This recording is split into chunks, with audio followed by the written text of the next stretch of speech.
ॐ शन्नो मित्रश्चं वरुणः शन्नो भवत्वर्यमा शन्न इन्द्रो बृहस्पतिः शन्नो विष्णुरुक्रमः नमो ब्रह्मणे नमस्ते वायो त्वमेव प्रत्यक्षं ब्रह्मासि त्वमेव प्रत्यक्षं ब्रह्म वदिष्यामि ऋतं वदिष्यामि सत्यं वदिष्यामि तन्मामवतु तद्वक्तारमवतु अवतु माम् अवतु वक्तारम्। ॐ शान्तिः शान्तिः शान्तिः।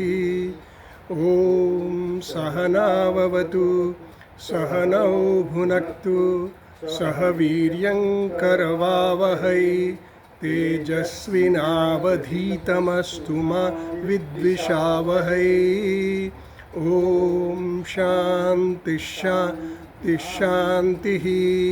ॐ यश्छन्दसा मृषभो विश्वरूपः छन्दोभ्योऽध्यमृतात् सम्बभूव समेन्द्रो मेधया स्पृणोतु अमृतस्य देवधारणो भूयासं शरीरं मे विचर्षणं जिह्वा मे मधुमत्तमा कर्णाभ्यां भूरिविश्रुवं ब्रह्मणः कोशोऽसि मेधया पिहितः श्रुतं मे गोपाय। ॐ शान्तिः शान्तिः शान्तिः। ॐ अहं वृक्षस्य रेरिव कीर्तिः पृष्ठं गिरेरिव ऊर्ध्वपवित्रो वाजिनीव स्वमृत् द्रविणगुं सवर्चसं सुमेधा अमृतोक्षितः इति त्रिशङ्कोर्वेदानुवचनम्।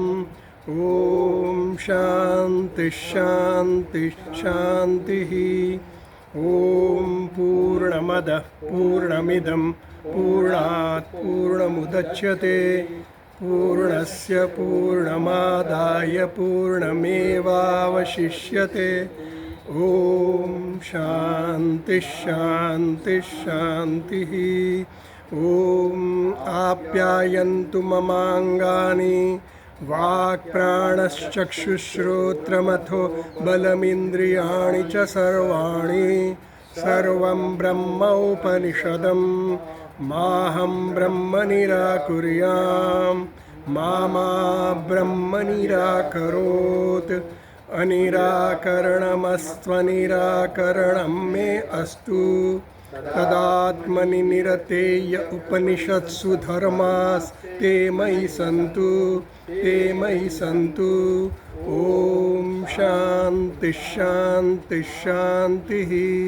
ॐ वाङ् मे मनसि प्रतिष्ठिता मनो मे वाचि प्रतिष्ठितम् आविर्म एधि वेदस्य माणिस्थः श्रुतं मे मा प्रहासीः अनेनाधीतेन अहोरात्रान् सन्दधामि ऋतं वदिष्यामि सत्यं वदिष्यामि तन्मामवतु तद्वक्तारमवतु अवतु माम् अवतु वक्तारमवतु वक्तारम्। ॐ शान्तिः शान्तिः शान्तिः। ॐ तद्रन्नो अपि वातय मनः। ॐ शान्तिः शान्तिः शान्तिः। ॐ भद्रं कर्णेभिः शृणुयाम देवाः भद्रं पश्येमाक्षभिर्यजत्राः स्थिरैरङ्गैस्तुष्टुवागुंसस्तनूभिः व्यशेम देवहितं यदायुः स्वस्ति न इन्द्रो वृद्धश्रवाः स्वस्ति नः पूषा विश्ववेदाः स्वस्ति नस्तार्क्ष्यो अरिष्टनेमिः स्वस्ति नो बृहस्पतिर्दधातु। ॐ शान्तिः शान्तिः शान्तिः। ॐ यो ब्रह्माणं विदधाति पूर्वं यो वै वेदांश्च प्रहिणोति तस्मै तं हदेवमात्मबुद्धिप्रकाशं मुमुक्षुर्वै शरणमहं प्रपद्ये। ॐ शान्तिः शान्तिः शान्तिः। ॐ नमो ब्रह्मादिभ्यो ब्रह्मविद्यासम्प्रदायकर्तृभ्यो वंशर्षिभ्यो महद्भ्यो नमो गुरुभ्यः। सर्वोपप्लवरहितः प्रज्ञानघनः प्रत्यगर्थो ब्रह्मैवाहमस्मि ब्रह्मैवाहमस्मि। नारायणं पद्मभवं वसिष्ठं शक्तिं च तत्पुत्रपराशरं च व्यासं शुकं गौडपदं महान्तं गोविन्दयोगीन्द्रमथास्य शिष्यं श्रीशङ्कराचार्यमथास्य पद्मपादं च हस्तामलकं च शिष्यं तन्तोटकं वार्तिककारमन्यान् अस्मद्गुरून् सन्ततमानतोऽस्मि। श्रुतिस्मृतिपुराणानाम् आलयं करुणालयं नमामि भगवत्पादं शङ्करं लोकशङ्करं शङ्करं शङ्कराचार्यं केशवं बादरायणं सूत्रभाष्यकृतौ वन्दे भगवन्तौ पुनः पुनः। ईश्वरो गुरुरात्मेति मूर्तिभेदविभागिने व्योमवद्व्याप्तदेहाय दक्षिणामूर्तये नमः।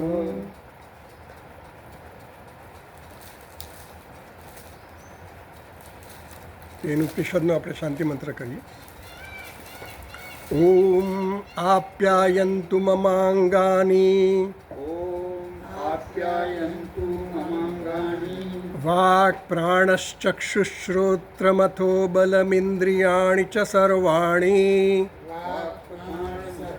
શ્રોત્રમથો બલમિન્દ્રિયાણિ ચ સર્વાણિ સર્વં બ્રહ્મોપનિષદં માહં બ્રહ્મ નિરાકુર્યામ મામા બ્રહ્મ નિરાકરોત અનિરાકરણમસ્ત્વનિરાકરણં મે અસ્તુ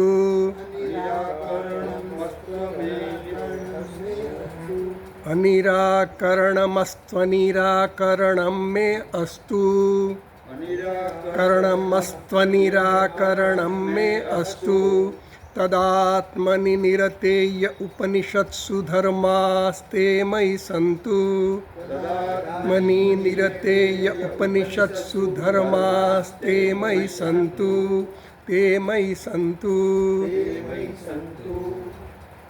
ઓમ શાંતિ શાંતિ શાંતિ શાંતિ શાંતિ શાંતિ। આમ આ થોડી પ્રેક્ટિસ કરજો ઘરે, એટલે શું છે થોડા શબ્દોથી તમે પરિચિત થાઓ ને પછી એને બોલતા ફાવે। હા ચાલો, તો હવે આપણે ભાષ્ય શરૂ કરેલું, સંબંધ ભાષ્ય એટલે ઉપોદ્ઘાત ભાષ્ય, તો થોડું રિવિઝન કરી લઈએ। પહેલેથી વાંચું છું। ભાષ્યમાં કૈલાસ આશ્રમના પુસ્તકમાં 2 નંબરનું પાનું, પેજ નંબર 2, કૈલાસ આશ્રમ ભાષ્ય વાંચીએ આપણે। એટલે હું વાંચું છું, તમે સાંભળો। કેનેશિતમ ઇત્યાદ્યા ઉપનિષદ પરબ્રહ્મ વિષયા વક્તવ્યા ઇતિ નવમસ્ય અધ્યાયસ્ય આરંભઃ। ભાષ્યકાર આ નવમા અધ્યાયને શરૂ કરતાં પહેલાં એમ કહે છે કે કેનેશિતમ ઇત્યાદ્યા ઉપનિષદ, આ શું છે? ઉપનિષદ છે। જે આ 9મો અધ્યાય છે એ ઉપનિષદ છે, એ જુદું પ્રકરણ છે। આની અગાઉના 8 અધ્યાયો જે ગયા એ કર્મકાંડના લગતા હતા, એટલે કર્મ અને ઉપાસનાને લગતા એ 8 અધ્યાયો જતા રહ્યા, એને અષ્ટાધ્યાયી કીધી। એટલે અષ્ટાધ્યાયી ગયું હવે પછીનો જે 9મો અધ્યાય શરૂ થયો એ 9મો અધ્યાયનું આખો વિષય એનો અનુબંધ ચતુષ્ટય જુદા છે.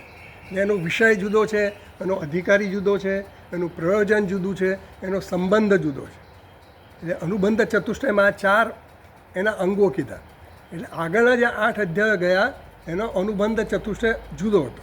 હવેનો જે આ પ્રકરણ 9મો છે અધ્યાય એના અનુબંધ ચતુષ્ટય અલગ અલગ છે. એટલે કેનેશિતમ ઇત્યાદ્યા ઉપનિષદ પરબ્રહ્મ વિષયા બતાવ્યા. તો આ શેનો વિષય છે? આ 9મો અધ્યાય છે ને બ્રહ્મ વિદ્યાનું પ્રકરણ છે. એટલે એના વિશે મારે કહેવું જોઈએ, મારે વ્યાખ્યાન આપવું જોઈએ એવું ભાષ્યકાર અહીંયા સ્થાપિત કરે છે. કારણ કે મીમાંસકોનો મત એવો છે કે વેદમાં જે કંઈ પણ મંત્રો છે એ બધા કર્મને અનુરૂપ જ હોવા જોઈએ અને એ કર્મને ઉપયોગી હોવા જોઈએ.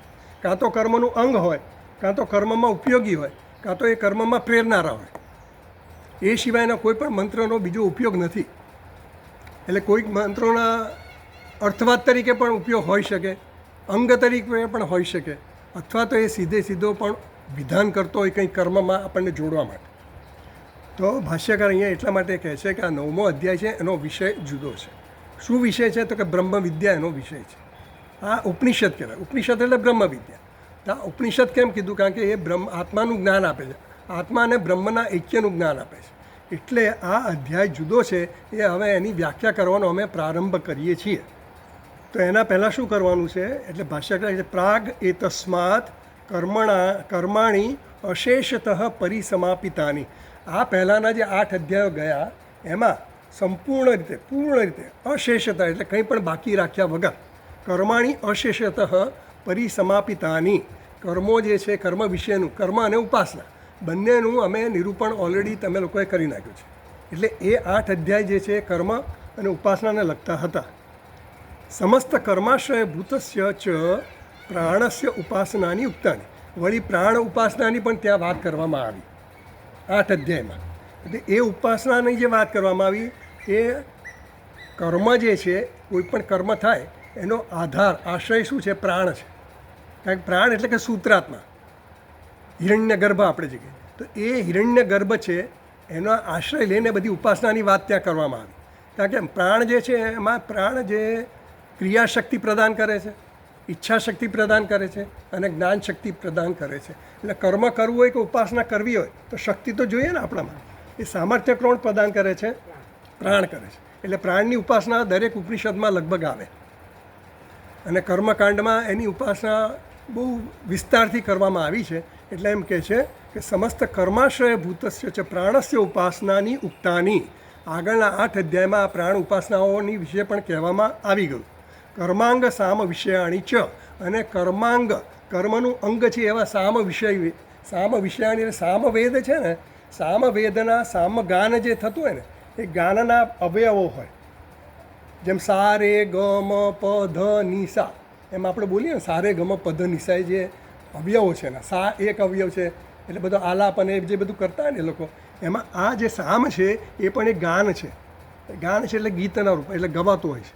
એટલે સામ ગાન જે થતું હોય ને એમાં એના અવયવો કીધા. એટલે આપણે જોયેલું ગયા વખતે મેં અવયવો વિશે વાત કરેલી. તો આપણને આગળ પૂછે છે ત્યારે આપણે નક્કી કરીશું. તો આ સામના જે અવયવો છે એના પર પ્રાણની ઉપાસના કરવામાં આવી. એ દરેક અવયવોને સમષ્ટિ જે કંઈ સૃષ્ટિ છે, સમષ્ટિ સર્જન, એના અમુક તત્વોને સામના એ અક્ષરો પર આરોપ કરીને એની ઉપાસના કરવામાં આવે. તો આગળ કહેશે આપણે સમજીશું. તો કર્માંગ સામ વિષયાણી ચ, એ આપણે આગળના 8 અધ્યાયમાં એની ચર્ચા થઈ ગઈ. અનંતરમ ચ ગાયત્ર સામ વિષયમ દર્શનમ વંશાંતમ ઉક્તમ કાર્યમ. તો અનંતરમ એટલે કે ત્યાર પછી, આ સામ ઉપાસના થયા પછી પાછી શું છે? ગાયત્ર સામ વિષયમ દર્શનમ વંશાંતમ ઉક્તમ. ગાયત્ર સામ છે એ ગાયત્ર સામની ઉપાસના પણ કરવામાં આવી. ગાયત્ર સામવેદ છે ને એમાં સામમાં ઘણી બધી ઉપાસનાઓ છે અને એ બધી ઉપાસનાઓ જે કરવામાં આવી એ બધી સમષ્ટિના સ્તરે અલગ અલગ જે કંઈ પણ તત્વો છે એ તત્વોને એ સામના જે અંગો છે, 7 તત્વો સપ્ત અંગવાળી હોય અથવા તો પંચ અંગવાળી હોય, એ સપ્તાંગ અને પંચાંગ એવી રીતના અલગ અલગ ઉપાસનાઓ છે. એ ઉપાસનાઓ કરવામાં આવી અને ગાયત્ર સામ વિષયમ દર્શન, એટલે ગાયત્ર સામ પણ એક ઉપાસના છે. તો એ ઉપાસના વિશે પણ કરવામાં આવી. એટલે પ્રાણ ઉપાસના કર્યા પછી આ ગાયત્રી સામ વિષયક ઉપાસના અને વંશાંતમ ઉક્તમ ગુરુ શિષ્ય પરંપરાનું પણ એમાં ઉક્તિ કરવામાં આવી.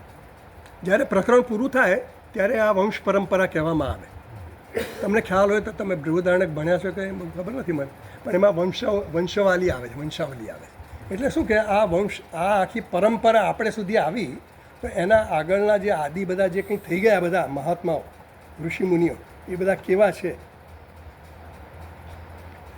આ તો એક દાખલો તમને આપું આમાંથી. આખી વંશાવલી એમાં બોલતા હોય છે.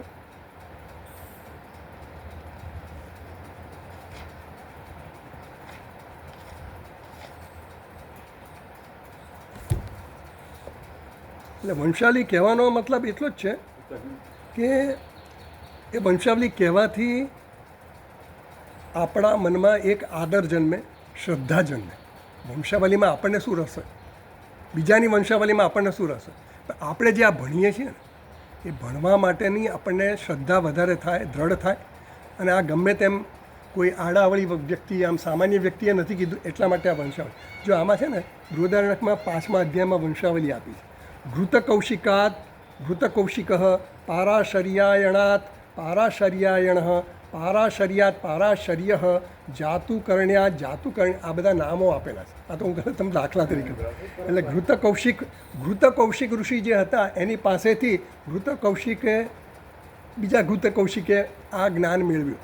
આ જ્ઞાન પછી ક્યાંથી ક્યાં આવ્યું કે ઘૃતકૌશિકે પારાશર્યા એની પાસેથી પ્રાપ્ત કર્યું. એના પછી એમ કરીને જેમ આશ્વાલયન ઋષિ હતા એ કોની પાસે ગયા હતા? બ્રહ્માજી પાસે ગયા હતા. એમ કૈવલ્ય ઉપનિષદમાં આવે છે ને. તો એવી રીતે જ આ પરંપરા ચાલતી આવે. એમ નારાયણમ પદ્મભવમ વસિષ્ઠમ જે આપણે રોજ પ્રાર્થના કરીએ છીએ. તો આ પરંપરા જે છે એના આદર જન્મવા માટે પરંપરા કહેવામાં આવે. તો એ પણ કહેવાઈ ગઈ. હવે આ 8 અધ્યાય પૂરા થયા તો હવે આગળ શું કહેવાનું છે? એટલે હવે કારણ કે આ જે કહેવાઈ ગઈ એટલે એમણે કહ્યું ભાષ્યકારે કે અનંતરમ ચ ગાયત્ર સામ વિષયમ દર્શનમ વંશાંતમ મુક્તમ કાર્યમ. હવે એ જે કંઈ 8 અધ્યાયમાં જે કંઈ પણ કાર્ય એટલે કે કર્મ અને ઉપાસના જે કહેવામાં આવી એનું કર્મનું ફળ શું છે? એ કર્મનું ફળ સંસારને અંતર્ગત છે. એ તમને સંસારમાં ને સંસારમાં જ રાખે છે. એટલે હવે તમારે સંસારમાં ને સંસારમાં રહેવું હોય તો એ વસ્તુ બરાબર છે.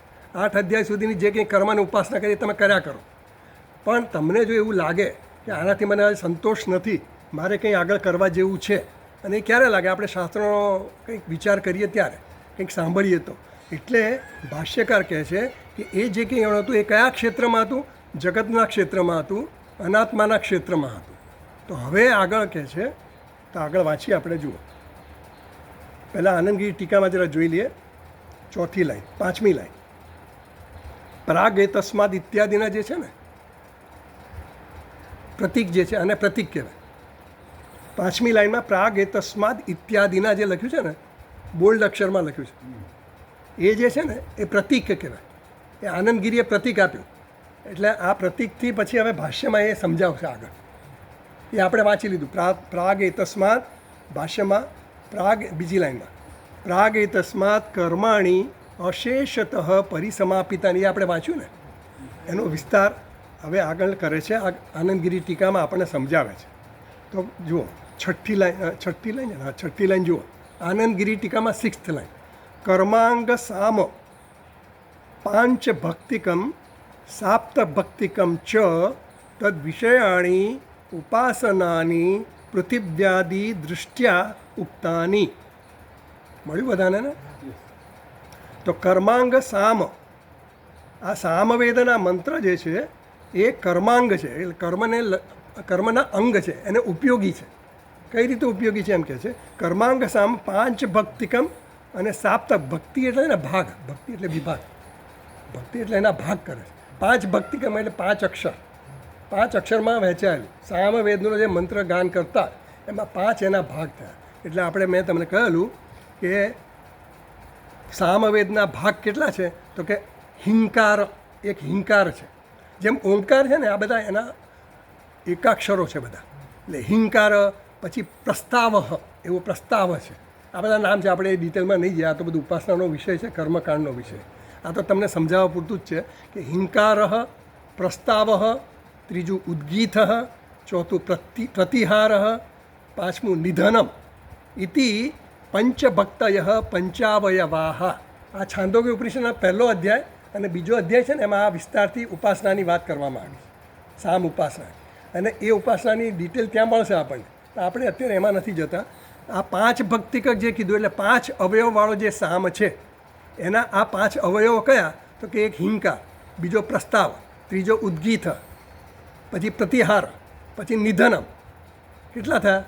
5 થઈ ગયા ને. તો આ 5 અવયવો છે એના પર હવે એના પર આપણે દ્રષ્ટિ કરવાની છે. કઈ દ્રષ્ટિ કરવાની એ આપણને કહે છે. જો આનંદગીરી ટીકામાં કહે છે તદ વિષયાણી ઉપાસનાની, એટલે આ 5 ભક્તિકંગ જે છે એના જે આ અવયવો કયા, એ અવયવો પર પૃથિવ્યાદિ દૃષ્ટ્યા, એટલે પૃથ્વી નામનું પૃથ્વી જે તત્વ છે એ પૃથ્વીનો આરોપ કરવાનો આ અક્ષર ઉપર. સમજ પડે ને?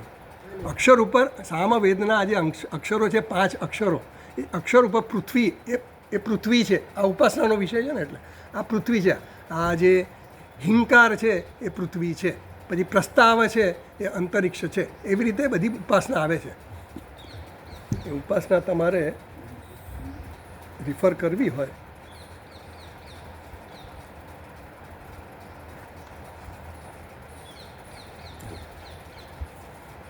તો તમને રીતે સમજ પડે ને, એટલા માટે.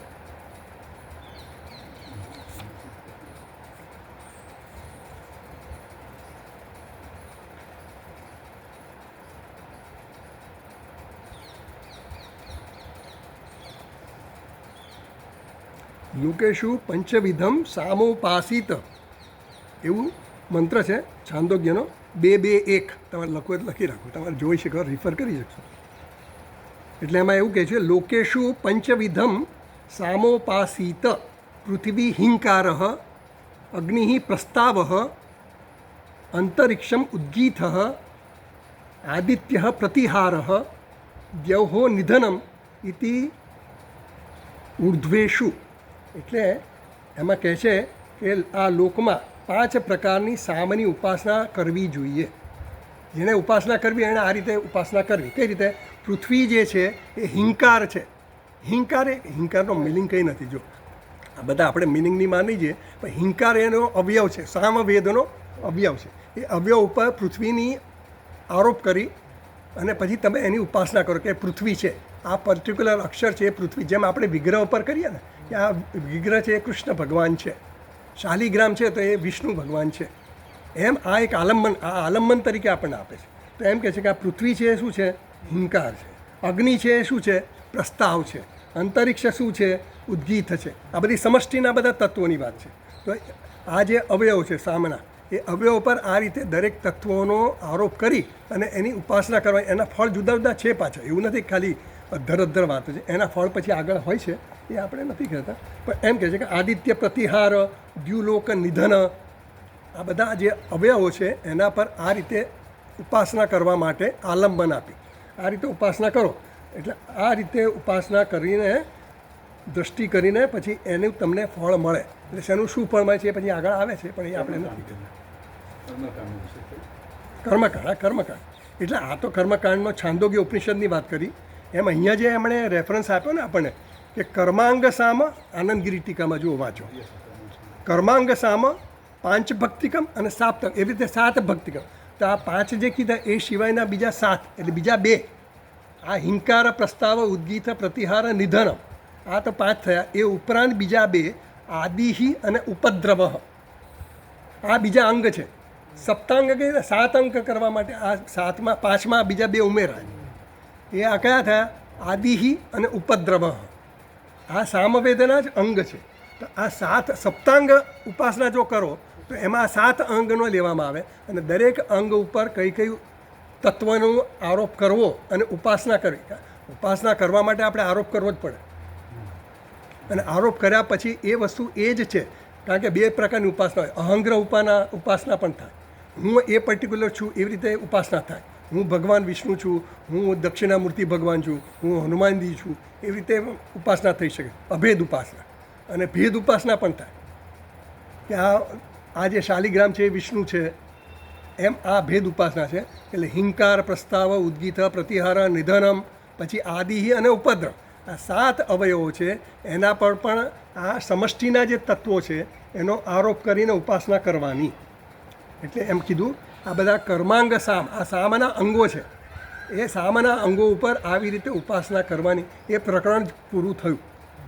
આ બધું કહેવું પડે છે એટલા માટે આ આનંદગીરી છે ને, ભાષ્યકારના મનમાં શું છે ને એ આપણને કહે છે. આપણને તો સમજ ન પડે કે ભાષ્યકાર આ કેમ લખ્યું હશે, પણ ભાષ્યકારની વધારે ડિટેલ આપણને આનંદગીરી દ્વારા ખબર પડે.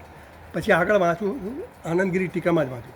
પ્રાણ દૃષ્ટ્યા ગાયત્ર સામ ઉપાસનમ ચ, એટલે ગાયત્ર સામના અવયવથી, એના આલંબનથી પ્રાણની ઉપાસના પણ કહેવામાં આવી. તો પ્રાણ ઉપાસના પણ અહીંયા કહેવામાં આવી છે. ગાયત્ર સામ ઉપાસના, ગાયત્ર સામ એટલે ગાયત્ર સામની જો અહીંયા 2:11:1 જોજો તમે, છાંદોગ્ય ઉપનિષદમાં 2:11:1 એમાં ગાયત્ર સામ ઉપાસના છે.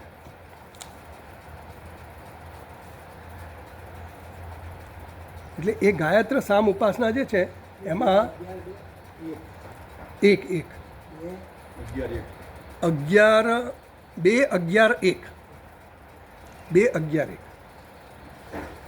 એટલે એમાં પણ શું છે, મન હિંકાર છે, વાક પ્રસ્તાવ છે, ચક્ષુ ઉદ્ગીત છે, શ્રોત્ર પ્રતિહાર છે અને પ્રાણ નિધન છે. આ રીતની ઉપાસના કરવાની. આ બધી ઉપાસનાના પ્રકારો ઘણા બધા છે. આમાં તમે જોશો ને, પહેલો અને બીજો અધ્યાય છે ને છાંદોગ્ય ઉપનિષદો, એમાં પુષ્કળ ઉપાસનાનું જ પ્રકરણ છે. આમ તો 5 અધ્યાય સુધી ઉપાસનાઓ જ આવે છે. 6ઠ્ઠો, 7મો અને 8મો અધ્યાય જ્ઞાનની વાત આવે છે છાંદોગ્યમાં. તો અહીંયા આ ઉપાસનાની વાત આવી કે આ પ્રાણ ઉપાસના જે છે, ગાયત્ર સામ ઉપાસના પ્રાણ દૃષ્ટિયા, આ ઉપાસના કરવાની. આ બધાના ફળો બહુ મહત્ત્વના ફળો છે. આપણે તો એને બહુ આમ જોતા નથી, આપણને એમ કે ઠીક છે, પણ ઠીક નથી. આ બધાનો બહુ બધું મોટું ફળ હોય છે. અને આ બધું કર્યા પછી આ માણસ આવ્યો છે, એમને એમ નથી આવ્યો. આ જે કેન ઉપનિષદ છે ને, એ ઉપનિષદનો જે સાધક છે ને, શિષ્ય જે ગુરુજીને પ્રશ્ન પૂછે છે, એની કઈ અવસ્થા છે, એ કયા સ્ટેજનો છે, એ આપણને ત્યારે ખબર પડશે. એટલે સાધન પંચકમાં કીધું, વેદો નિત્યમધીયતામ તદુદિતમ કર્મસ્વનુષ્ઠીયતામ તેને શસ્ય વિધીયતામ, પછીથી કામ્ય મતિસ્ત્યજ્યતામ. આ બધું કરીને આવ્યો છે. તો આ બધું કરીને આવ્યો એટલે શું, વેદો નિત્યમધીયતામ, એ નિત્ય વેદોનું અધ્યયન કર્યું છે. આ જે સાધક છે, સાધન પંચકમાં જે કીધું એનું પાછળનો કહેવાનો અર્થ એવો હતો કે એનામાં વિવેક જન્મેલો હોવો જોઈએ. આ સાધક ગમે એવો આવીને બેસી જાય તો ન ચાલે. એનામાં આ બધી વસ્તુ હોવી જોઈએ. ધીરે ધીરે આવે માણસમાં, પણ જ્યારે જાણતો થાય તો પછી એમાં એ વધારે એમાં કોન્સન્ટ્રેટ કરે, એકાગ્ર થાય. તો વેદો નિત્યમાં ધીયતામ, એણે વેદોનું નિત્ય પઠન કરવું જોઈએ. પછી શું કરવું જોઈએ વેદોનું પઠન કર્યા પછી તદુદિતમ કર્માનુષ્ઠીયતા, એમાં જે વેદમાં જે કંઈ કર્મ કયા હોય ને, એ કર્મ પ્રમાણે એણે અનુસરણ કરવું જોઈએ. કર્મ પ્રમાણે જીવન પણ બતાવવું જોઈએ. એમને ન ચાલે. આપણે પ્રાર્થના કરી આપ્યાયંતુ મમાંગાની, બરાબર છે. તો આ બધું પ્રાર્થના કરતી વખતે આપણું અનુસંધાન થવું છે કે મારા અંગો મને શું કરે, સપોર્ટ કરે, મને હેલ્પ કરે, મને સતાવે નહીં, સંતાપ ના આપે, એવું આપણે સમજવાનું. એટલે આપણું એ અનુસંધાન થાય ને તો આપણું મન જરા એકાગ્ર બને અને શાંત બને. તો આપણે આ જે કંઈ અહીંયા વાંચીએ કે સાંભળીએ ને, તો આપણે થોડું એ ગ્રાસ્પ કરી શકીએ. કારણ કે મન છે ને આપણું એકદમ ચંચલ, હજી એવી પ્રેક્ટિસ આપણે નથી. એટલે તો તદુદિતમ કર્મસ્વનુષ્ઠીયતામ તેને શસ્ય વિધીયતા, એટલે એ કર્મ વડે ઈશ્વરની પ્રાર્થના કરે. ભગવાને કીધું ને, તમ અભ્યર્ચ સિદ્ધિમ વિંદતી માનવ. એ ભગવાન એમ કહે છે કે ભગવાન તમે કર્મ કંઈ પણ કરો, જે કંઈ કર્મ કરો એ મને અર્પણ કર. તું બીજું કંઈ ના કરે તો કંઈ નહીં, પણ તારા કર્મ મને અર્પણ કર. અને કર્મ અર્પણ કરવાને એટલે શું, આપણે ખાલી ભાવના જ કરવાની. એવી ભાવનાથી તમે કર્મ કરો ને તો એ ભગવાનને અર્પણ થઈ ગયું. એટલે આટલું કરવાનું છે. કામ્ય મતિસ્ત્યજ્યતા, તમારી કામનાઓ બધી છે ને, કામનાઓમાં જે પ્રીતિ છે ને, એ તમારી પ્રીતિને છોડતા જાઓ. જ્યાં સુધી આપણને કામના છે, કામના આપણને કર્મમાં પ્રેરે. કામના કેમ પ્રેરે કર્મમાં? કારણ કે મારે ઈચ્છા છે કંઈક બનવાની, કંઈક મેળવવાની, કંઈક પ્રાપ્ત કરવાની. તો એ બધી વસ્તુ, એટલે હજી મારે વસ્તુ સિદ્ધ કરવાની હોય કંઈ, તો હું કર્મ કરું ને. એટલે મને સિદ્ધ કરવાની કામના છે. કામના કેમ છે? કામનાનું મૂળ કારણ શું? અજ્ઞાન. અજ્ઞાન જ્યાં સુધી હશે ને ત્યાં સુધી કામના રહેવાની. એટલે કામના જન્મે એટલે આપણે સમજવાનું આપણમાં હજી અજ્ઞાન છે. કાર્ય ઉપરથી કારણનું આપણે અનુમાન કરી શકીએ. એટલે કામ્ય મતિ ત્યજ્યતા પાપો ઉઘવ પરી ધૂયતા, એટલે પાપના સમૂહનો નાશ કરો. પાપ કોને કીધું? પાપ એટલે આપણે જે મચ્છર માર્યો ને એ બધા પાપની વાત નથી. અહીંયા પાપ એટલે શું છે? અનાત્મા અને આત્મા માનવો એ પાપ છે. મોટું પાપ એ છે. એનું અવસાદન કર્યું ને. અસત ગ્રહાત, આપણે અસતને અનુસરીએ છીએ. અસત એટલે કે આ જગત જે છે નામ રૂપાત્મક જગત એ કેવું છે? અસત છે. એને આપણે સત્ય બુદ્ધિથી આપણે એનું અનુસરણ કરીએ છીએ અને એને સાચું માનીને બધું કર્યા જ કરીએ છીએ. વ્યવહાર આખો ચાલુ જ રહે છે. તે અસત ગ્રહાત. અવસાદનમ એટલે એનું આપણે એને શું કહીએ? એનું અપમાન કરીએ છીએ, એને આમ સાવ નીચો દેખાડીએ છીએ, એની અવગણના કરીએ છીએ, એનો તિરસ્કાર કરીએ છીએ. હા, એને હલકો બનાવી દઈએ છીએ. કોઈ ધનવાન વ્યક્તિ હોય એ ડ્રાઇવિંગ કરતો હોય, આપણે દાખલા આપતા હોય ને કે કોઈ ધનવાન વ્યક્તિ ડ્રાઈવર કરતો હોય તો આપણે એના ડ્રાઈવર સમજી લે. પછી કે એ ડ્રાઈવર તું ક્યાં જઈ રહ્યો છે એવું પૂછીએ ને તો પેલાને અપમાન જેવું લાગે કે નહીં? ભલે આપણે અજાણતા પૂછીએ, પેલાને તો એમ થાય કે તું મને શું ડ્રાઈવર સમજે છે? એટલે એ એવી રીતનું કે આત્મા જે કેવો છે? શુદ્ધ છે, નિત્ય છે, પૂર્ણ છે. એને આપણે અપૂર્ણ માનીએ છીએ. આત્મા એટલે આપણે હું જે આપણે કહીએ છીએ ને એ છે. આ જે દેહાત્મા કાર્યકરણ સંઘાત સાથે જે તાદાત્મ્ય કરીને આપણે જે આખો વ્યવહાર કરીએ છીએ એ આત્મા. તો આપણે એનું અવસાદન કરીએ છીએ, એને સાવ નીચો બતાવીએ છીએ.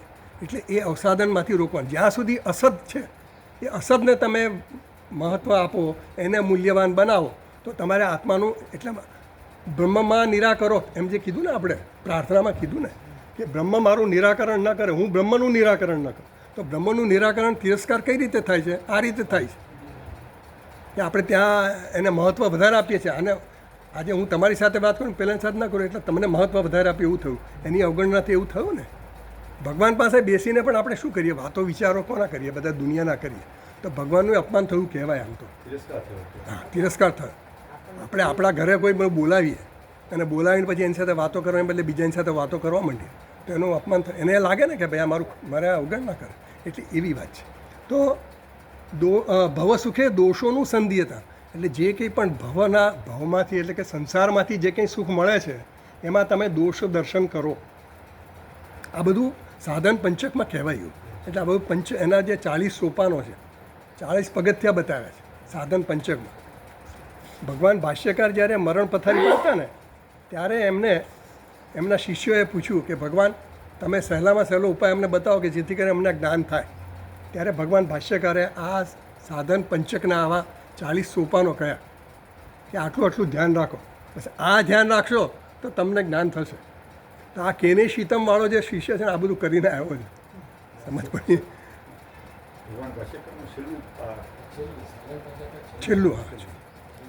છેલ્લી રચના. એટલે એમ કે એટલે હવે આમ અહીંયા આપણે આવી જઈએ આનંદગીરી ટીકામાં આગળ. પ્રાણદૃષ્ટ્યા ગાયત્ર સામોપાસનમ ચ શિષ્યાચાર્ય સંતાન અવિચ્છેદ વંશ તદ અવસાનેન ગ્રંથેન કાર્યરૂપમ એવ વસ્તુ ઉક્તમ ચેત તર્હિ પ્રાણાદિ ઉપાસન સહિતસ્ય કર્મણ સંસારફલત્વાદ બ્રહ્મજ્ઞાન અનુપયોગાત કથમ હેતુમદ્ભાવ સંબંધ અભિત્સિત ઇતિ આશંક્ય નિત્યકર્મણામ તાવત જ્ઞાનોપયોગિત્વમ કથયતી.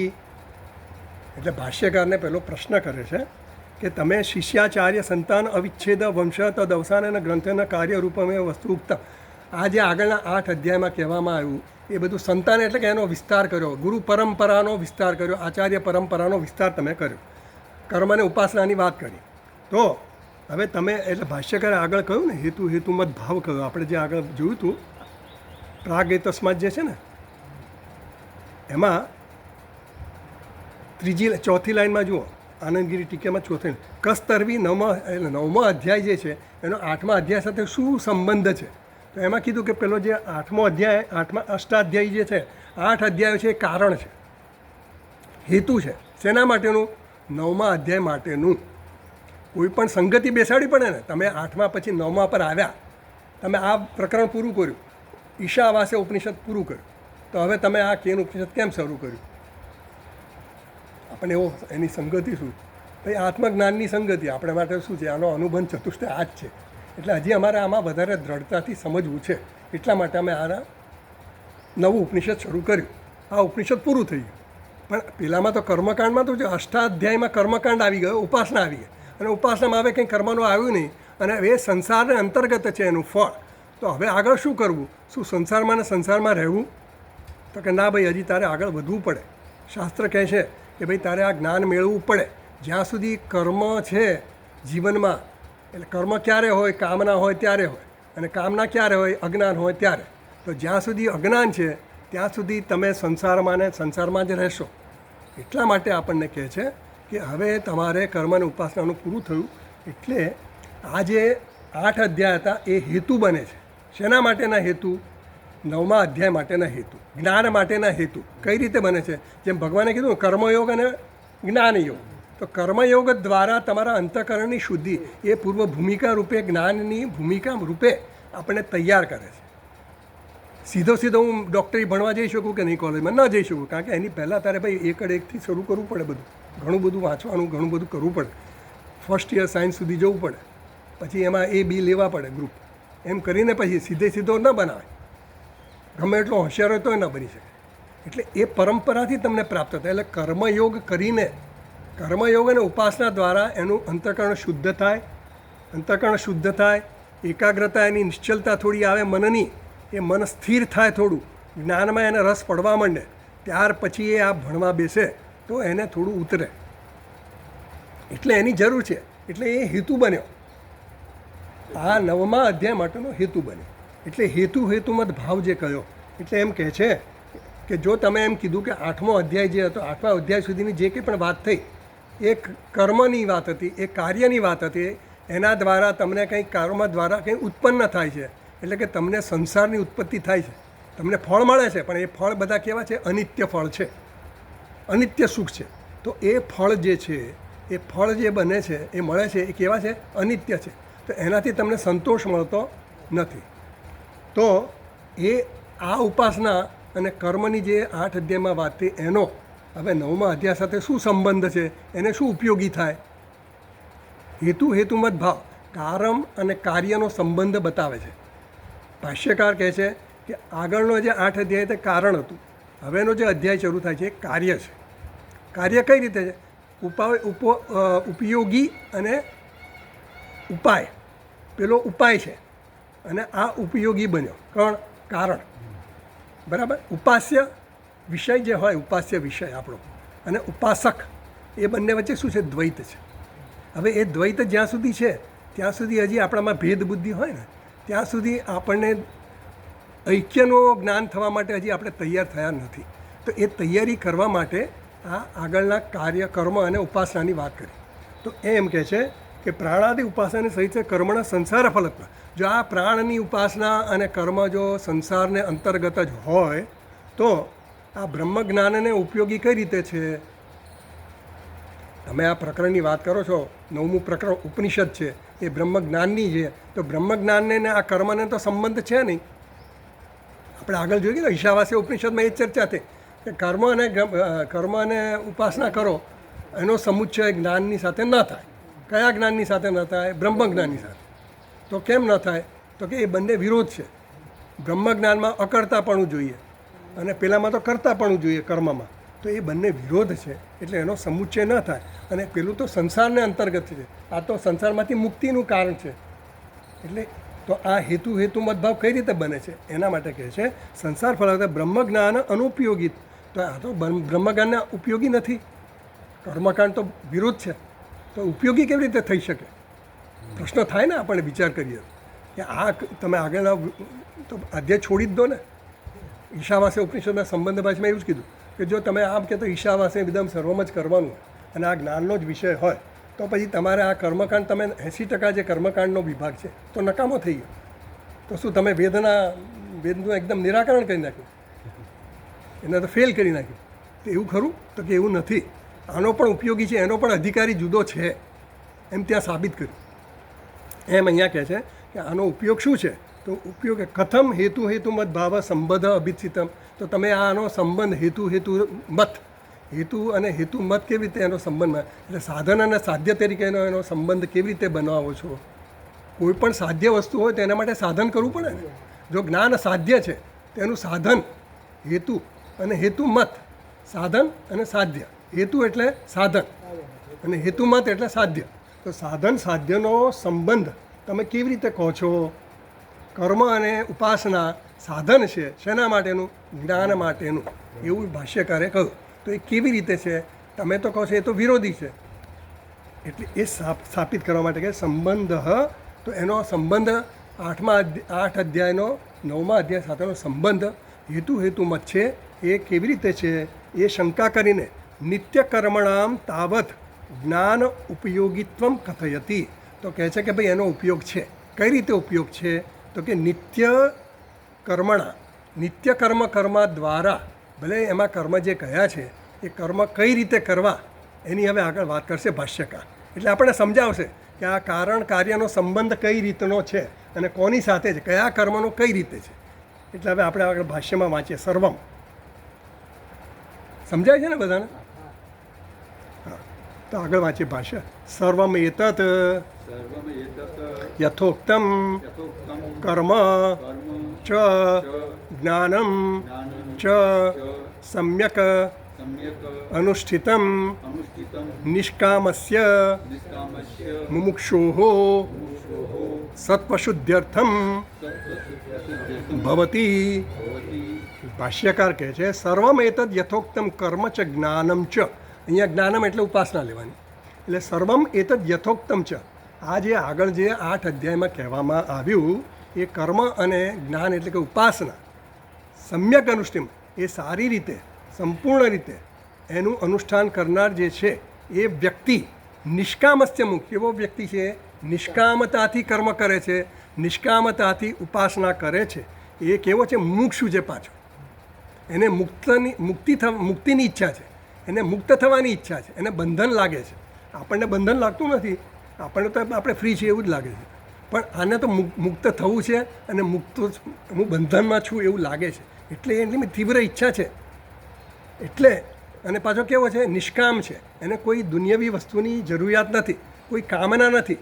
એવો જે વ્યક્તિ છે એ આ કર્મ અને ઉપાસના જો કરે, 8 અધ્યાયમાં જે કહેલા કર્મો અને ઉપાસના નિષ્કામતાથી આવો મુમુક્ષુ જો કરે તો શું થાય, સત્વશુદ્ધ્યર્થમ ભવતી, એનું અંતઃકરણ શુદ્ધ થાય. તો આ 8 અધ્યાયો જે તમે કહ્યા એ 8 અધ્યાયો નકામા નથી. એનો ઉપયોગ છે. કોના માટે ઉપયોગ છે? જે મુમુક્ષુ છે એના માટે, જે નિષ્કામ કર્મ કરે છે એના માટે, જેના દ્વારા એના રાગદ્વેષ ઓછા થાય, એનામાં સત્વગુણની વૃદ્ધિ થાય. જ્યાં સુધી આપણામાં રજોગુણનું પ્રાધાન્ય છે ને ત્યાં સુધી આપણે કર્મમાં પ્રવૃત્ત રહ્યા જ કરશું. જેમ જેમ રજોગુણ ધીમે ધીમે ઓછો થતો જાય, મંદ પડતો જાય, સાત્વિક ગુણ કેળવતા જઈએ તો પછી આપણું મન જ્ઞાનમાં રસ ધરાવતું થાય. જ્યાં સુધી મન રજોગુણથી પ્રેરિત હોય ને તો આપણું કર્મમાં જ મન જયા કરે. આ કરી નાખું, તે કરી નાખું, આટલું કરી નાખું, આટલું પૂરું કરી નાખું, આમ તે.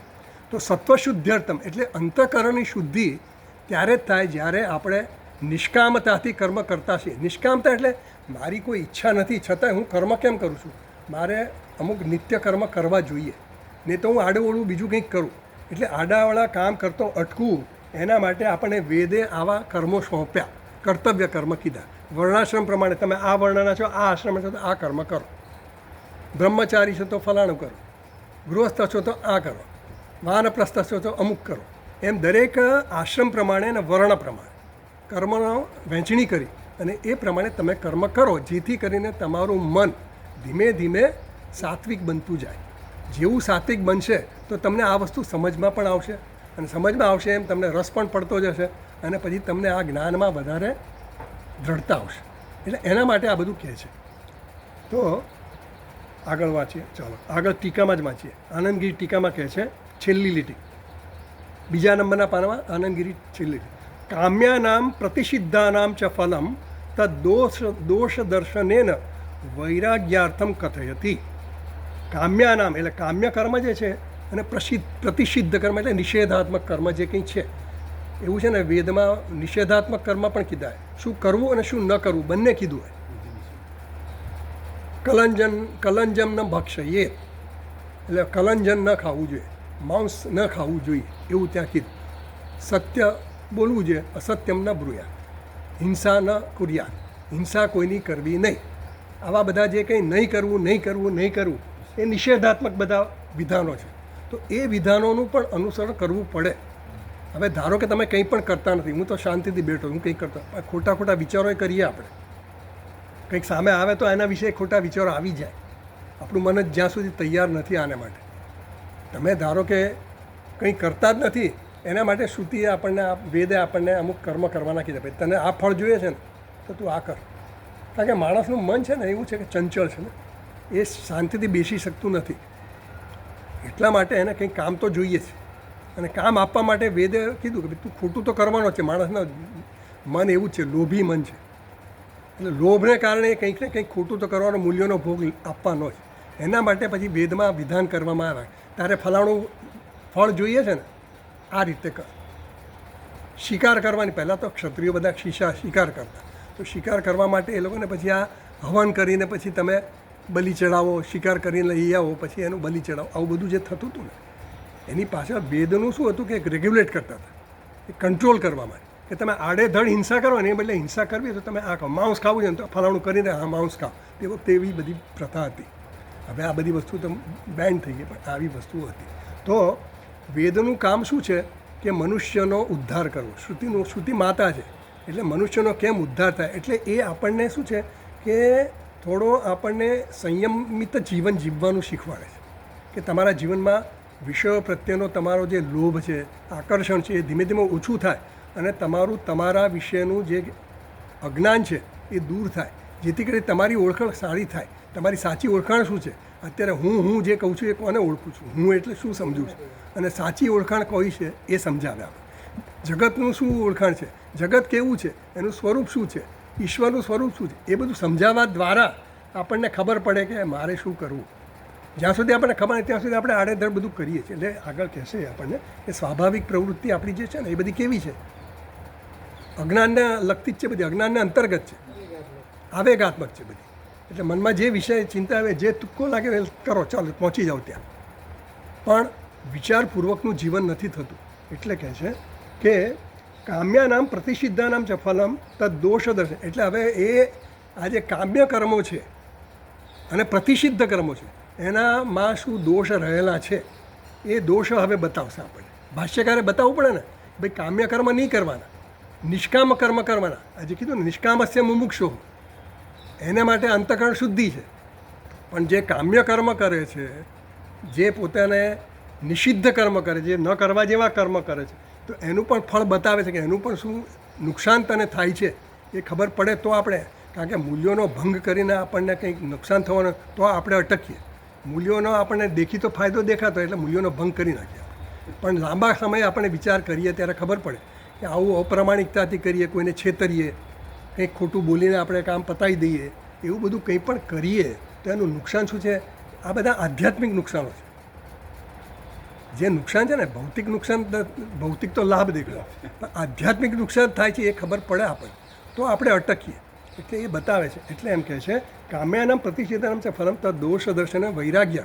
એટલે વૈરાગ્ય જન્મે. શેમાંથી વૈરાગ્ય? સંસારમાંથી વૈરાગ્ય. મને વૈરાગ્ય શેમાંથી જન્મવું છે?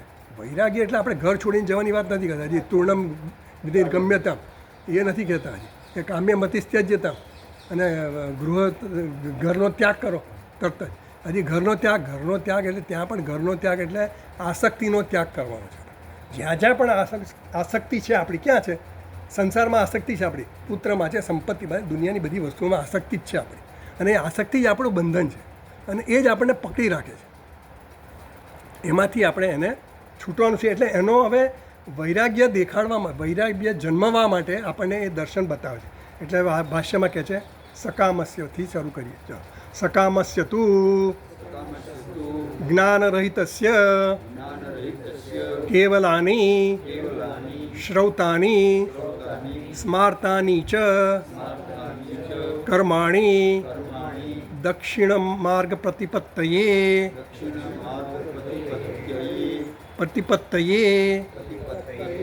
પુનરાવૃત્તયે ચ ભવન્તિ સકામસ્ય તુ જ્ઞાનરહિતસ્ય કેવલાની શ્રૌતાની સ્માર્તાની ચ કર્માણી.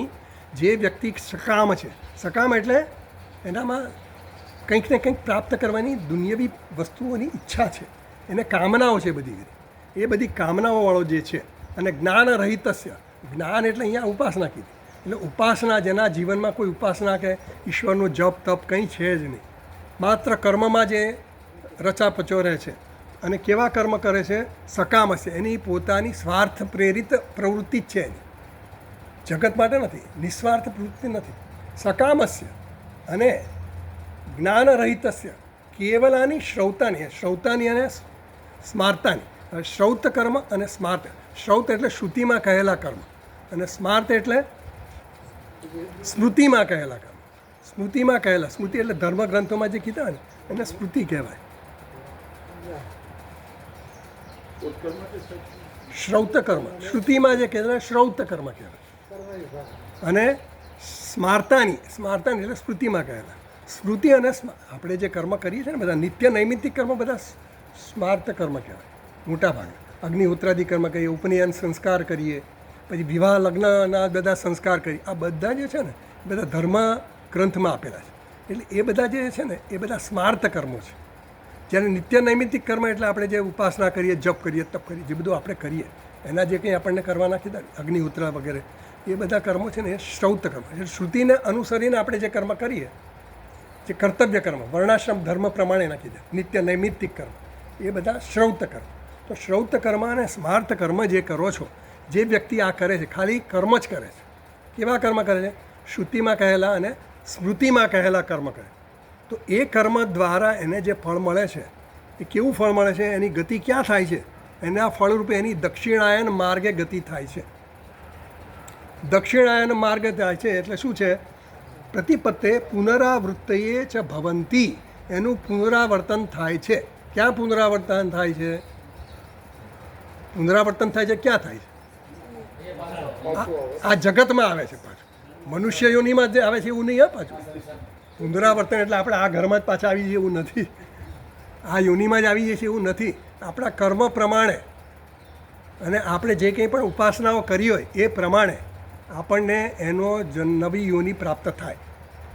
હવે આ વ્યક્તિ જે ખાલી કર્મ જ કરે છે, સકામ કર્મ જ કરે છે, સ્વાર્થ પ્રેરિત કર્મ જ કરે છે, એની ગતિ શું થાય છે? સંસારને અંતર્ગત તો ખરી ને ખરી, પણ એની ગતિ દક્ષિણાયન માર્ગે થાય છે. એટલે ત્યાંથી એ પાછો આવે છે. તો એવી ગતિ એ પ્રાપ્ત કરે છે. આગળ વાંચીએ ભાષ્યમાં. સ્વાભાવિક્યા તું અશાસ્ત્રીયયા પ્રવૃત્યા પશ્વાદી. હવે પાનું ફેરવવું પડશે તમારે, ચોથા પાના પર આવવું પડશે. સ્થાવરાંતા અધોગતિ સ્યાત. હવે આપણને કહે છે કે દક્ષિણા માર્ગે જાય તો એની ગતિ શું થાય? સ્વાભાવિક્યા તું અશાસ્ત્રીય પ્રવૃત્યા.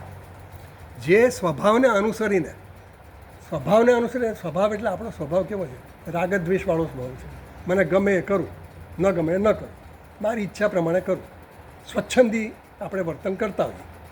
સારું હોય કે ખોટું હોય કંઈ નહીં, તું તારે આવી જાય ને અહીંયા વચ્ચે ઘૂસી જાય ને, આગળ જઈને લાઈનમાં આપણે ઘૂસી જઈએ, કોઈને ચડવા ન દઈએ, કોઈની વચ્ચે આવીએ, કંઈ અવરોધ કે, એટલે ઘણું બધું આપણે કરતા હોઈએ. આપણે સામાન્ય જીવનમાં તો ઘણું બધું કરતા, આપણને ખબર ન હોય. હિંસા કરતા હોઈએ, કોઈને નડતા હોઈએ, ઘણી રીતે કોઈના વિશે ખરાબ અભિપ્રાયો બાંધતા હોઈએ, આ બધું ઘણું કરતા હોઈએ. તો કે આ બધી સ્વાભાવિક્યા તો અશાસ્ત્રીય પ્રવૃત્તિ, અને બધી કઈ છે? અશાસ્ત્રીય પ્રવૃત્તિ છે. પશ્વાદી સ્થાવરાંતા અધોગતિ, એની ગતિ શું છે? પશ્વાદી એટલે પશુ વગેરે યોનિઓમાં એની ગતિ થાય છે. અને સ્થાવરાંતા એટલે વૃક્ષ વગેરે જે સ્થાવર છે એવી ગતિ થાય છે. એટલે એકદમ અધોગતિ કીધી. જે માત્ર કર્મને કર્મ જ કરે છે, ઉપાસના કે એવું કંઈ કરતો નથી, અને કર્મ પણ કયા કરે છે? સકામ કર્મ કરે, એની ગતિ આવી થાય છે. છાંદોગ્ય ઉપનિષદમાં જ આવ્યું કે આ માણસ જ્યારે એનું સૂક્ષ્મ શરીર આ દેહ છોડી જાય પછી એ સૂક્ષ્મ શરીરની ગતિ કેવી રીતે થાય છે? તો એ જાય આકાશમાં જાય, જઈને પછી ક્યાંક વાદળામાં એનો જીવ ત્યાં અટકે, વાદળામાં જઈને વાદળામાંથી વરસાદ પડે તો વૃષ્ટિ થાય, તો એ જીવ જે છે એ વૃષ્ટિ વાદળા સાથે ચોંટેલો હોય ને એ પાણી સાથે નીચે પડે, અને નીચે ક્યાં પડશે એ ખબર નથી. સમુદ્રમાંય પડે, ખાબોચિયામાંય પડે, જંગલમાંય પડે, ગમે ત્યાં પડે. અને એ પાણી જ્યાં પડ્યું ત્યાં એ પેલો જીવ એ પાણી સાથે ચોંટેલો હોય, પછી ત્યાંથી એમાંથી વૃક્ષ ઉગે, ઝાડ ઉગે, ઘાસ ઉગે, કંઈ પણ ઉગે. તો એ જે ધારો કે પાણી રહ્યું તો પાણી કોઈ પીવે, કોઈ પશુ પીવે, નદીમાં જાય તો કોઈ વ્યક્તિ પીવે, મનુષ્ય પીવે, એમ કોઈ પણ પીવે તો એ પાણી એ પેટમાં કોના પેટમાં જાય? એ જેણે પીધું એના પેટમાં જાય. પછી એમાંથી એ જન્મ લે, જે પેટમાં ગયું એમાંથી એ જન્મ લે. હવે ધારો કે એ ઘાસ બની ગયું અને ઘાસ સાથે ચોંટેલો રહ્યો છે તો કોઈ પશુ ખાય તો એ પશુના પેટમાં જાય, તો એ પશુના પેટમાંથી જ જન્મે. એમ આ માણસની ગતિ આવી થાય છે. એટલે એવું નથી કે આપણે અહીંયાથી છૂટ્યું એટલે આપણે હવે માણસ જ થઈશું, એવું તો નથી જ. એટલે ત્યાં આવી બધી આખી લાંબી વિસ્તારથી ચર્ચા છે. એટલે આ ગતિ કેટલી બધી આપણી વિકટ છે આપણને ખબર નથી. એટલે આપણે સમજીને આ જીવન જીવવું જોઈએ. એટલે કે જે અધોગતિ થયા અને આ બધા જે દક્ષિણા માર્ગ એટલે કે જે કર્મ જ કર્યા કરે છે, સકામ કર્મમાં જ જે રચો પચ્યો છે એની આ અધોગતિ થાય છે. પછી આગળ વાંચીએ ચાલો. અત એતયોહો પથોહો ન કતરેણ ચન ન કથરેણ ચન ન કથરેણ ચન તાની ઇમાની ક્ષુદ્રાણી અસકૃત આવર્તિની ભૂતાની ભવંતી. અથ એતયોહો પથોહો પથો, જે આ ઉપાસના અને કર્મ આ બે પથ કીધા, બે માર્ગ કીધા. એક ઉપાસનાનો માર્ગ, કર્મ અને ઉપાસનાનો સંયુક્ત કરતો હોય એનોય માર્ગ હોય, એક બીજો કર્મનોય માર્ગ હોય. એકલું જ કર્મ કરે જે સકામ કર્મ કરે, એટલે જે દક્ષિણાયન માર્ગમાં જાય છે અને કર્મ અને ઉપાસના જે સાથે કરતો હોય એની ઉત્તરાયણ ગતિ થાય છે. તો એ ઉત્તરાયણમાં આ બે ગતિ જે કીધી, એતયોહો પથોહો ન કતરેણ ચન, જે એકેય માર્ગમાં પ્રવૃત્ત થતો નથી. આ કોણ? આ જે ખાલી કર્મ જ કરે છે ને, જે ખાલી કર્મ અને હિંસક કર્મ કરે છે. સકામ કર્મ તો કરે છે પણ કેવા કર્મ કરે? હિંસક, નિષેધાત્મક કર્મ કરે.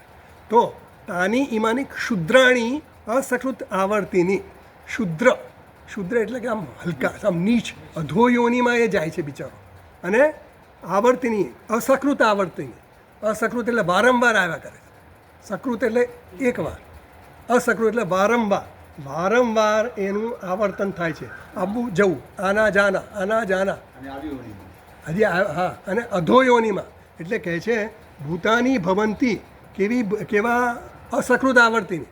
આવે ને જાય, આવે ને જાય. એવા કયા છે આપણે આ ચોમાસામાં આપણે જોઈએ ને, ફુદ્દા પેલા હોય ને, ફુદ્દા પેલા આપણે જોઈએ ને, આવ્યું જન્મ્યું મરી ગયું, પતંગિયા જન્મ્યા મરી ગયા, મચ્છર જીવ્યા મર્યા, આવ્યા મર્યા, મચ્છર, માકડ, ચાંચડ, બધી મશી, આ બધા જે છે ને, આ બધા જીવા, આ બધા કહેવાય એ આગળ કહે છે જાયસ્વ મ્રિયસ્વ, જન્મ્યા મર્યા. એટલે એનું આયુષ્ય કેવું હોય છે? ખાલી ક્ષણિક, ક્ષુદ્ર જીવો કહેવાય. એટલે આવા જીવોની યોની એ લોકોને પ્રાપ્ત થાય છે. કોને? જે માત્ર કર્મ કરે છે, સકામ કર્મ કરે છે, નિષેધાત્મક કર્મ કરે છે એની. આ બધું કહેવાનો પાછળ અર્થ શું છે? એમાંથી આપણે એનાથી આપણે બચતા રહીએ. આગળ વાંચીએ ચાલો.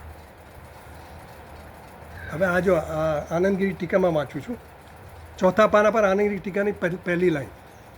એતયોહો પથોહો જ્ઞાનકર્મણોઃ મધ્યે કેનાપી માર્ગેણ યે ન પ્રવૃત્તાઃ તે પ્રતિષિદ્ધ અનુષ્ઠાયિનઃ ઇત્યર્થઃ. એટલે જે લોકો આ બે માર્ગમાંથી બાકાત થઈ ગયા, જે આ બે માર્ગે જતા નથી, દક્ષિણાયન કે ઉત્તરાયણ માર્ગે જે જતા નથી, એ બે પથમાંથી જ્ઞાનકર્મણો મધ્ય કેનાપી માર્ગણે એ ન પ્રવૃત્તા, જે આમાં પ્રવૃત્ત નથી, દક્ષિણાયન માર્ગ માટે કે ઉત્તરાયણ માર્ગ માટે જે પ્રવૃત્ત થતા નથી, તો એને એ લોકો શું કરે છે? પ્રતિષિદ્ધ અનુષ્ઠાયી એ લોકો પ્રતિષિદ્ધ કર્મ જ કરશે. કેવા કર્મ કરશે? એટલે માણસ શાંતિથી તો બેસવાનો જ નથી. મચ્છર મારશે, બેઠા બેઠા પથ્થરા મારશે, કંઈક ને કંઈક પતંગિયું જતો હોય તો એને આમ પેલા બાંધતા હોય ને, બધા દોરા બાંધી દેતા હોય. પતંગિયું ઉડતું હોય ને પછી બેસે ને પછી આમ પાછળ આપણે બાંધી દઈએ ને પછી ઉડે તો આમ મજા આવે આપણને. પણ એને બિચારાને શું થતું એને ખબર. એટલે આવું બધું દુષ્ટ કર્મ એ આપણે ઘણું કરતા હોઈએ, એના અજાણતા કરતા હોય. પણ આવા ઘણા લોકો તો એમાં મજા આવતી હોય. એટલે એ લોકોને મજા આવે કોઈને સતાવવાની, કોઈને હેરાન કરવાની. તો એવા જે છે એની વાત કરે છે. એ પ્રતિષિદ્ધ અનુષ્ઠાયીના એવા જે છે એના માટે શું છે? જાયસ્વ મ્રિયસ્વ ઇતિ.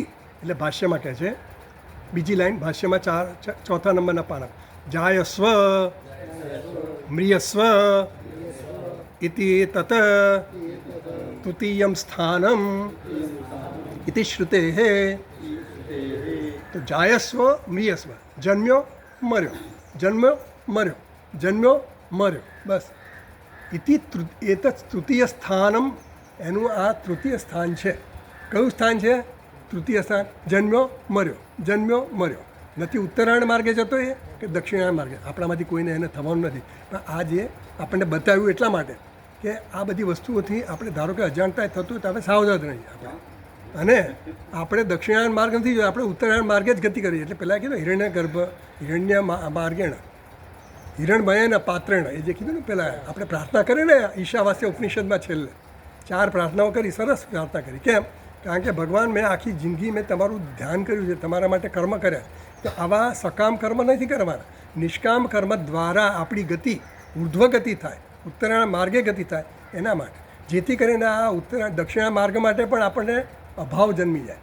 આપણને કંઈ સ્વર્ગનો કંઈ રસ નથી, આપણે તો મુક્તિ થવાનો રસ છે. આપણે મોક્ષ પુનરાવર્તન ન થાય એમાં આપણો રસ છે. એટલા માટે એમ કહે છે કે ઇતિ શ્રુતે હે. ચાલો પછી આગળ વાંચીએ ભાષ્યમાં.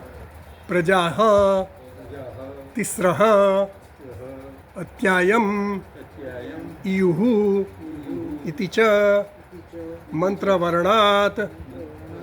કેમ બધાને મળ્યું કે નહીં? અવાજ ઓછો આવે છે.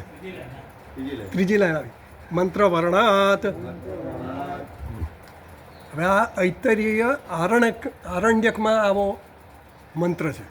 એટલે અહીંયા ભાષ્યકાર એનો ઉદ્ધૃત કરે છે. આગળનો જે કીધું ને અત એ તો એવો પથો ન કતરણે છે ને, એ છાંદોગ્ય ઉપનિષદનો મંત્ર છે. છાંદોગ્ય 5, 10, 8 એમાં કહેવામાં, ભાષ્યકાર આ બધું કપોલ કલ્પિત નથી કહેતા, એ કહેવા માટે આ ઉદ્ધૃત કરે છે કે હું મારા પોતાના વિચારથી નથી કહેતો આ બધું, કે મારા પોતાના જ્ઞાનનું પ્રદર્શન નથી કરતો. આ તો ઉપનિષદમાં કહેવામાં આવ્યું છે. તો છાંદોગ્ય ઉપનિષદ 5, 10, 8 એમાં આ મંત્ર છે જે આપણે આગળ વાંચી ગયા. હવે જે મંત્ર છે પ્રજાહ તિસ્રઃ અત્યાયમ ઈયુહુ ઇતિ ચ મંત્ર વર્ણાત. આ મંત્ર ક્યાંનો છે? ઐતરીય આરણ્યકનો મંત્ર છે. એમાં શું કીધું? પ્રજાહ તિસ્રઃ. તિસ્રઃ એટલે કે 3 પ્રજા જે છે. અત્યાયમ ઈયુહુ. અત્યાયમ એટલે કષ્ટદાયક. એ લોકોનો જે જીવન છે, આ જે જીવ છે, 3 જીવ કીધા. તિસ્રઃ એટલે 3 પ્રકારના જીવ. આપણે 4 પ્રકારના જીવો છે, ખબર છે બધા? 4 પ્રકારના જીવો છે. અંડજ, પછી સ્વેદજ, પછી ઉદ્ભિજ, અને આપણું પોતાનું જ ભૂલી ગયા, જરાયુજ. બરાબર? તો 4 પ્રકારના જીવો છે. जरायुज जो गर्भ से निकलता है उसे जरायुज कहते हैं. जरायु जन्म, जरायु से जन्म, गर्भ से जन्म लेने वाले. अंडज, अंड से जन्म लेने वाले. પછી સ્વેદજ, સ્વેદમાંથી જે જન્મે. સ્વેદમાંથી એટલે આપણે ચાંચડ, પછી બીજા માકડ, આ બધા જે છે ને એમાંથી જન્મે. સ્વેદ મતલબ પરસેવા, સ્વેટિંગ, સ્વેટ, પરસ્પિરેશન, એમાંથી જન્મે. उद्भिज, उद्भिज मतलब जमीन, वो पृथ्वी को फाड़ के, पृथ्वी से जन्मता है ना, पृथ्वी में से उसको शू क्या है ना, खुद करके, खुदा के पृथ्वी ने फाड़ी ने उसको, पृथ्वी से उत्पन्न होता है ना वृक्ष वगैरह जो उत्पन्न होते हैं. कभी कभी पत्थर में से भी वृक्ष दिखते हैं ना अपने को, छोटे छोटे, वो उद्भिज बोलते हैं. એટલે આવા બધા જે 3-4 પ્રકારના જે જન્મ છે એમાંના 3 પ્રકારના, ત્રયઃ પ્રજા, આવી જે 3 પ્રકારની પ્રજા જે છે એટલે સ્વેદજ, ઉદ્ભિજ અને અંડજ. આ ત્રણ પ્રકારના જે છે એ જે છે અત્યાયમ ઈયુહુ એ શું પ્રાપ્ત કરે છે? અત્યાયમ અત્યાચાર પ્રાપ્ત કરે, કષ્ટદાયક એમનું જીવન છે. આ બધાનું જીવન કેવું છે? વૃક્ષનું ગમે તે તોડફોડ કરે, ગમે તે મારે, ગમે તે કંઈ પણ કરે, આખો દિવસ ઊભા જ રહેવાનું કેટલું કષ્ટદાયક છે ને. આપણને તો આપણે તો સમજીએ કે જીવ છે, પણ આપણે જ્યારે કંઈક પણ ન જાણતા તો આપણે ગમે તેમ કરતા હોય, બધા રસ્તામાં જતાં જતાં ફેંકતા હોઈએ, કંઈ થૂકતા હોય, બધું કેટલું એ કરતા હોય આપણે. તો એમ કહે છે કે આ જે છે એનું કેવું છે, આ કષ્ટદાયક જીવન પ્રાપ્ત થાય છે આવા લોકોને. તો આ કોની વાત કરી? જે આ ત્રણ પ્રકારના જીવો છે એની વાત કરી. આવી જે ત્રણ જીવોવાળા છે એની ગતિ આવી થાય છે. અને એ જાયસ્વ મ્રિયસ્વ, જાયસ્ય મ્રિયસ્વ, જન્મે મરે, જન્મે મરે. એ લોકોનું આયુષ્ય બહુ જ ક્ષણિક છે. ક્ષુદ્ર એટલે ક્ષુદ્ર જીવો કીધા એને, હલકા જીવો એટલે હલકી યોની, અધો યોની. તો આવા લોકો છે એની વાત કરી. હવે આગળ વાત કરશે આપણે એ સિવાયના વ્યક્તિને આપણે આવતા નેક્સ્ટ ક્લાસમાં લઈશું. ઓમ પૂર્ણમદ પૂર્ણમિદમ પૂર્ણાત પૂર્ણમુદચ્યતે પૂર્ણસ્ય પૂર્ણમાદાય પૂર્ણમેવાવશિષ્યતે. ઓમ શાંતિ શાંતિ શાંતિ. શંકરમ શંકરાચાર્યમ કેશવમ બાદરાયણમ સૂત્રભાષ્યકૃતૌ વંદે ભગવन्तौ પુનઃ પુનઃ. ઈશ્વરો ગુરુરાત્મેતિ મૂર્તિભેદવિભાગિને વ્યોમવત વ્યાપ્તદેહાય દક્ષિણામૂર્તયે નમઃ. ઓમ શાંતિ શાંતિ શાંતિ. હરિ ઓમ. શ્રી ગુરુભ્યો નમઃ. હરિ ઓમ.